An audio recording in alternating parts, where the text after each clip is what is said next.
into the Roman Empire.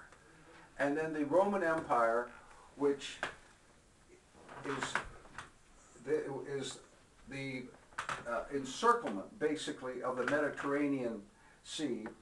That Roman Empire then was ultimately divided into two, the Western Roman Empire and the Eastern Roman Empire. And the Western Roman Empire was the overrunning of Germany, of England and Europe, and the presence of Italy, of the Romans in Paris was a Roman outpost.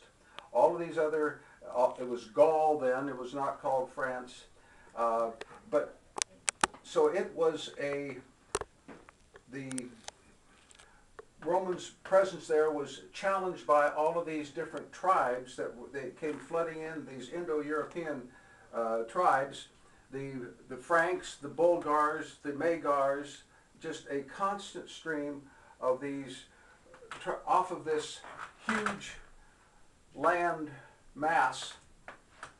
This shows it here, but this even shows it more. You can see this huge land mass here. Up here. This is where Genghis Khan, Attila the Hun, Tamerlane, all of these these nomadic people, they would say once periodically they would swarm, just like literally like locusts, a million or so, and they would come across and down onto these commercial centers. That's why in China they built the Great Wall to block these Mongols from coming down and overrunning the civilization. In Scotland they built Hadrian's Wall, for the Scots were such fierce and wild tribal people that they had to build an actual wall to keep them from coming in and looting and plundering the domestic centers. And of course that's what the wars were continuously about, was these different groups fighting over markets and materials in the Roman Empire. And when the Roman Empire in the West collapsed, the Franks, of course, took over what became France, the Ostrogoths into Italy, the Vandals through France, Spain, into North Africa. So all of these different tribes, the Ostrogoths into Spain, were these tribal cultures that were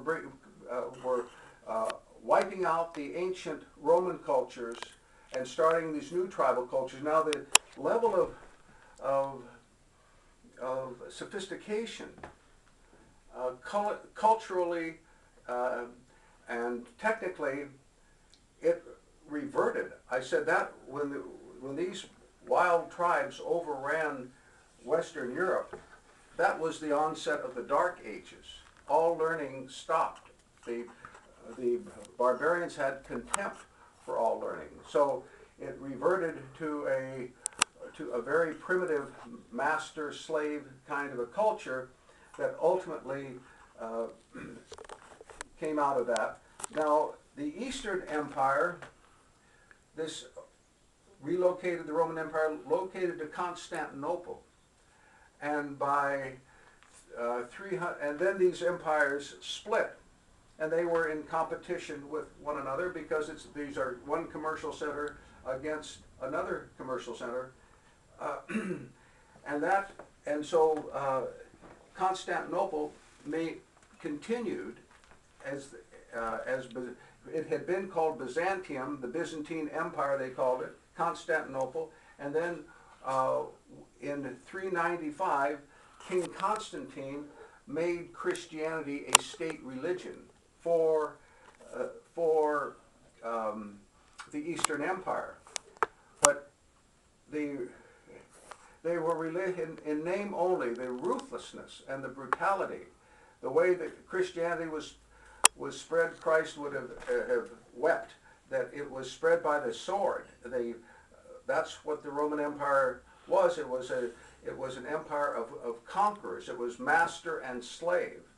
And so the religion, when they adopted the Christianity, they had a Christian belief system, but they were slaves in their, as far as any political rights are concerned. So that's the basic culture, that this Roman culture, and this map here shows these different areas, shows these different groups, that these Germanic kingdoms, these Germanic tribes that came in, and the Huns. The Huns are the yellow here. The Slavs are the blue. The Germanics are the red. They're into Norway, Denmark, this northern area, and the Celtics are the green, and they're up into Scotland. But very primitive, very primitive people, and very ruthless. And then about 600 A.D.,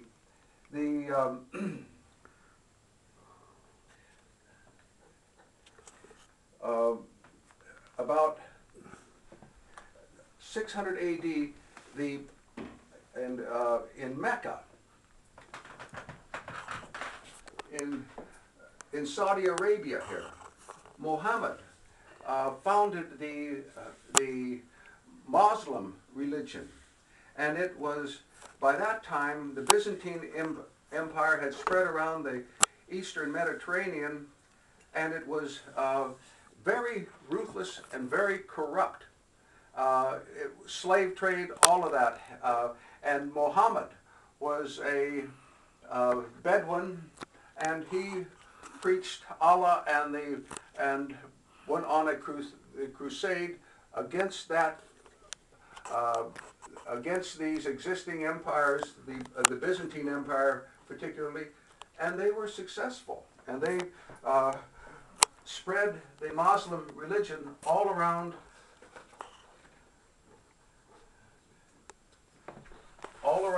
the Mediterranean. Let me see.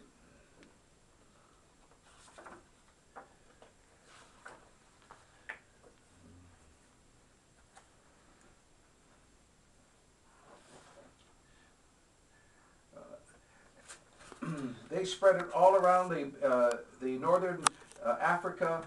They spread it into Palestine and into Persia.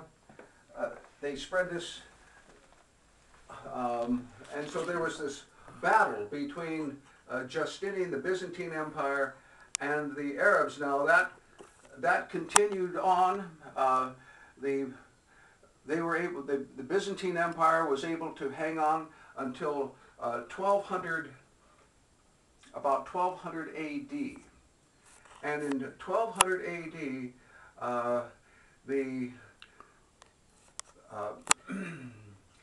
the Venetians, by that time, let me back up just a little bit, about 1100 A.D., the Seljuk Turks took over the Holy Lands. And when that happened, it incited all of Europe, Western Europe, into the Crusades to restore the Holy Lands. And they amassed these huge, Peter the Hermit in France amassed this huge group, 400,000 or 500,000 people. They just started marching down and across these lands, down to Constantinople, into the Holy Land, and they were slaughtered virtually to a man. Just total insanity. But there were several crusades then over the next 300 or 400 years, and in one of those, in 1200 A.D., Venice, which had been founded about 400 A.D., when Attila the Hun overran Europe. Those people that were on the banks up here next to in the Adriatic, they went down into the islands to escape Attila the Hun, and that action ultimately developed in creating Venice and the Venetian Empire, and that empire expanded. It was all about commerce. They were one of the groups that founded this were the when the Khazar Jews, which are so prominent in the commercial world today. The Khazars were a Tatar tribe descent. They're not Semitic. They are not Hebrew, but they're Khazars. They're Tatars, and they had settled here on the Black Sea about the time of Christ, and by 600 AD they had become quite powerful and commercially. I'd tell their capital was one of the commercial centers of the world, but they were being the Tatars in 600 AD, because they were between the Christian north and the Muslim south. They adopted the Judaic religion, and they were oppressed, and they moved from out of there. Many of them went up into Venice, and Venice became a commercial stronghold. It was run by an oligarchy of a committee of 10 who chose 3 who had complete control over the lives and of all of the inhabitants. All you had to do was go and put a notice in a box, and you were charged, and if they found you guilty, you were done in. So it was a true police state run by a council, and that basic form of government that set up in about 1100 AD has been continuous through Venice, ultimately into England. But while it was in Venice that they became powerful, and in 1200 AD, one of the Crusades, Dandolo financed these Crusaders, and they were enlisting mercenaries out of Europe, and the Pope was financing. Was sanctioning the crusade because it was to take back the Holy Lands, but Dandolo, the commercial mind, wanted Constantinople, and so they diverted the Crusades to go in and sack Constantinople in 1204, and with the sacking of Constantinople, then Venice became the queen of the commercial world. From about 1200 AD until about 1600, for about 400 years there, she was the queen of the commercial world. And Venice and Genoa and these other commercial cities, they said they fought like cats and dogs, killing each other constantly, fighting over the commercial, fighting over markets and materials. That's what all the wars are over. Venice became a republic, the Venetian Republic, and it existed basically. It still exists today, but it was a powerhouse and continued to be a powerhouse until the Ottoman Empire.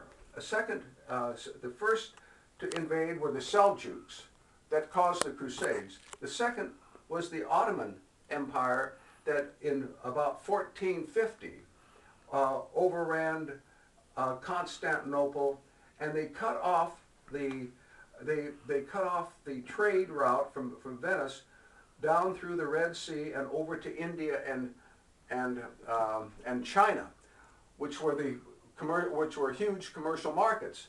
Well, when that happened, Venice started to shrink, and then that was the beginning of, and that was about the time that Columbus discovered the New World, and so the history of the commercial world then shifts from what they call the Mediterranean stage up until about 1500, until the Atlantic stage, which is the portion that we are the end result of. So the